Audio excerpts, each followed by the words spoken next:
Las parábolas que Jesús va diciendo a su pueblo, en este caso a los sacerdotes, a los ancianos del pueblo que lo escuchaban atentamente, no tienen ningún desperdicio. Hay que mirar hasta el último detalle, porque Jesús cuando va hablando va haciendo una excelente catequesis de cómo es el reino de los cielos, de cómo tiene que ser nuestra conducta para seguirlo al Señor. Y también las parábolas tienen como esta característica de dejarnos muchas veces insatisfechos, a contramano, con un gustito de ¿y acá el Señor qué habrá querido decir? O con la duda, porque si dijo esto, qué molesto esto que está diciendo, o sea, me hace ruido, me deja a contramano, me deja inquietado. Esta parábola que acabamos de escuchar recién en el Evangelio, si bien breve, merece una explicación especial. ¿Por qué? Porque como que tiene dos partes. Al principio creemos haberla entendido, pero cuando leemos la última parte, la de los publicanos, la de las prostitutas, la de los pecadores, ahí viene ese gustito. Pero entonces el Señor, ¿qué quiso decir? Vamos primero con la parte más fácil, la primera, la que habla de hacer la voluntad de Dios. Esa es más fácil de comprender. Y el ejemplo, este padre que manda a trabajar, ¿no es cierto?, a sus hijos, uno le dice que no, otro dice que sí, pero las respuestas, lo concreto es que uno va y el otro no. La invitación es clara, hacer siempre la voluntad de Dios. Siempre ese es el alimento de Jesús y nos invita también a nosotros a buscar, a escuchar la voz de Jesús, buen pastor, darnos cuenta, discernir, que no es tan fácil, cuál es su voluntad y concretarla en nuestra vida. Hasta aquí lo que todos conocemos e intentamos día a día peregrinando en esta tierra hacer. La voluntad del Señor. ¿Por qué? Porque creemos que nos va a traer felicidad, alegría, cumplir los mandatos del Señor. Y eso sin duda es así. El tema es la segunda parte de la parábola. La obediencia está clara, la invitación a trabajar en la viña también, el premio es trabajar en la viña, estar en las cosas de Dios. La cuestión se presenta aquí. Les aseguro que los publicanos y las prostitutas llegan antes que ustedes al reino de Dios. Y acá voy a tener que utilizar una palabra que ha traído muchos problemas en la vida política a nivel internacional y nacional, pero no queda más remedio que utilizarla. Así que apelando al apóstol San Pablo, esperemos que no ocurra lo mismo cuando estaba salvando las distancias. Claro, está allá en Grecia predicando, venía muy bien, y cuando dijo la palabra resurrección, los que lo estaban escuchando se enfurecieron y dijeron, otro día te escucharemos. Bueno, ojalá que no pase lo mismo. La palabra que tengo que utilizar, y quisiera ver sus caras, voy a mirar para el patio, es mérito. La palabra mérito últimamente ha sido utilizada de distintas formas, desde políticos, bueno, por muchas personas. Es propia de nuestra teología, de una teología bien entendida. El mérito, es decir, aquellas acciones, vamos a repasar un poco para que se entienda de qué estamos hablando, que nosotros hacemos para agradar a Dios, para cumplir, para vivir la voluntad que el Señor nos está pidiendo. Hacer méritos, explicado de otra manera, estamos en la etapa aquí en la tierra de peregrinos, de merecer con nuestras obras buenas que hacemos justamente, y entonces el Señor, con la ayuda del Espíritu Santo, nos premia y nos permite hacer estas buenas obras que después nos abrirán, ¿no es cierto?, las puertas del reino de los cielos, la teología clásica. Aquí no habría ningún problema entonces con el tema de los méritos. Pero ¿qué pasa después? Y está relacionado justamente con esta parábola, por eso lo traigo a cuento. Que pareciera que los méritos acá no tienen tanta importancia, o mejor dicho todavía, los méritos nos pueden confundir cuando nosotros le damos demasiado poder, demasiada importancia a lo que hacemos. ¿Por qué? Y esta es la gran pregunta. Jesús dice, les aseguro que los publicanos y las prostitutas entran primero al reino de Dios, o podrían entrar primero, podríamos decir. ¿Por qué? Porque se han dado cuenta de algo. ¿Qué es? Que son pecadores y que son señalados por todos públicamente como pecadores, que no viven la ley de Dios, que no hacen su voluntad. Entonces no queda ninguna duda, son pecadores. Y entonces, ¿por qué Jesús? Ahora estamos más confundidos todavía. ¿Por qué dice esto? en contraposición con aquellos que sí tratan de hacer la voluntad de Dios, han hecho méritos, han trabajado muchísimo y sin embargo, ¿qué pasa allí? Bueno, lo que pasa es que los méritos, si les damos demasiado poder, nuestras buenas obras, vamos a llamarlo así, pueden enceguecernos y podemos terminar mirando nuestras buenas obras y no mirando la voluntad de Dios, lo que el Señor quiere.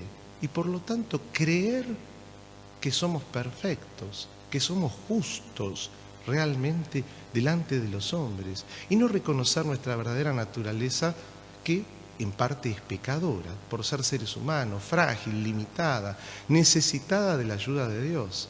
Entonces Jesús, ¿qué hace? Compara en esta parábola a aquellos de alguna manera que son pecadores declarados públicamente y que lo saben, y aquellos que no, que están trabajando bien, están haciendo un buen intento por seguirlo al Señor, pero por ahí se la creyeron. Y entonces con sus méritos, con sus buenas obras, ya está. Y no, por eso les decía al principio, leamos bien la parábola, cómo termina al final, porque en realidad el Señor ¿qué prefiere? Y prefiere que nos demos cuenta y después como que no termina acá, habrá que ver qué pasa con cada uno. Cada historia es personal, es individual. El Señor nos ama de una manera entrañable y quiere que nos demos cuenta que no somos perfectos, que siempre falta 5 para el peso en nuestra vida espiritual y que cuando hacemos buenas obras se los tenemos que agradecer a Él, porque Él nos ha ayudado para poder concretarlas. Entonces, ¿el esfuerzo, el trabajo, el mérito sirven? Por supuesto que sí, y son muy valiosos, y nos ayudan en la construcción del reino cada día, pero encierran un grave peligro: creernos justos frente a los demás, frente a los hombres y frente a Dios. Recuerden las enseñanzas del evangelista San Mateo: escondete, encerrate en tu cuarto y orá, habla a tu Padre que escucha en lo secreto, y tu Padre que ve en lo secreto te recompensará. Como diciendo, no hace falta andar mostrando delante de todos los hombres nuestra justicia, sino al contrario, ser conscientes de nuestra fragilidad, de nuestra debilidad. Y de esta manera, entonces, así construir el reino, acogiéndonos a la misericordia de Dios y ahí sí, trabajando, haciendo méritos, si quieren, buenas obras para la construcción del reino.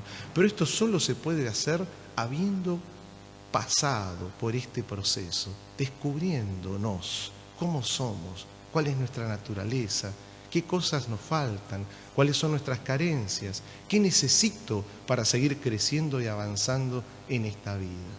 Si no, es una lectura muy fácil, hago el bien y listo. Y si no, pensemos lo que nos enseñan o recordemos los santos, por ejemplo, Santa Teresita de Lisieux, cuando habla de los méritos. Mis méritos, dice Teresita, son los tuyos, Señor. Como diciendo, las obras buenas que pueda hacer me vinieron de Dios, no es uno. Uno coopera, colabora con la obra de Dios. Entonces, esta pequeña parábola de pocos renglones encierra de alguna manera no solo la idea que es necesario convertirse, cambiar de opinión. Dijo, no voy este hijo, pero después fue, se convirtió, cambió. El peligro es cuando nos creemos entonces justos. Ya está, estoy haciendo la voluntad de Dios y listo. Cuidado, porque el mal espíritu es muy vivo. Detrás de esa obediencia, de ese creer que estamos amando lo que Dios nos pide, puede estar encerrada esta tentación de decir, bueno, yo ya hago la voluntad de Dios, está bien, estos son mis méritos, mira todo lo que tengo para ofrecerle al Señor. Y el Señor te dice, cuidado, mira que aquellos que son más pecadores son más conscientes que vos de lo que es la naturaleza humana, de lo frágiles que somos. Y volvemos a citar al apóstol San Pablo acá: el que esté de pie, que se cuide de no caer. Entonces, ¿cuál es la actitud? ¿Cuál es la lección? No lo dice la parábola, pero Jesús lo explica en otros lados, en otras partes del Evangelio. La vigilancia, estar atentos a nuestras obras, a lo que hacemos, a lo que decimos, a lo que vivimos. Es una invitación a la conversión radical. Entonces ahí sí, los méritos, como dice Teresita, que hagamos, van a ser obras del Señor. Las justicias nuestras y son las de Dios. Siguiendo al profeta, nuestra justicia es como un trapo sucio, de alguna manera, si la queremos ver. Me refiero a las justicias personales, no hablo de otro tipo de... Cada uno haga la lectura que quiera y tiene su derecho a hacerla, pero de alguna manera la conclusión que lleguemos, Todos tenemos esta naturaleza humana, pecadora, que ha sido levantada con la gracia de Dios, pero que si nosotros no nos esforzamos un poco y tomamos conciencia de esto, el mal espíritu nos vuelve a tender una trampa. Y por lo tanto nosotros tenemos que ser astutos, como pide Jesús, estar vigilantes, mirando en qué recoveco del alma se esconde entonces esta tentación, este mal, este pecado de creernos superiores a los demás, los pecadores, las prostitutas. Y resulta que Jesús las pone de ejemplo, los pone de ejemplo, como diciendo, han tomado conciencia de esto. Fíjense qué diferencia con la palabra mérito y cómo se usó políticamente, nada que ver. Cuando acá decimos mérito, hablamos de obras buenas, ayudadas por la gracia de Dios para construir el reino. Pero teniendo este cuidado, que el mal espíritu no nos ponga esta trampa, que la ponga. El tema es que nosotros no caigamos en esa justamente trampa que el mal espíritu nos ha puesto. Y esto es constante, ocurre todos los días de nuestra vida. Le pedimos al Señor en este tiempo de gracia que nos regala, porque el día es hoy, el día de la conversión, ¿no? El día de darnos cuenta de esta verdad. Somos pecadores, pero con la gracia de Dios queremos convertirnos nuevamente, queremos aceptar esta nueva oportunidad que el Señor nos regala. Ojalá tengamos un corazón abierto, no nos quedemos con la imagen, no nos quedemos con lo que se ve de afuera, sino vayamos a lo profundo, al premio que el Señor nos quiere ofrecer, que es su perdón cuando nos arrepentimos. Que así sea.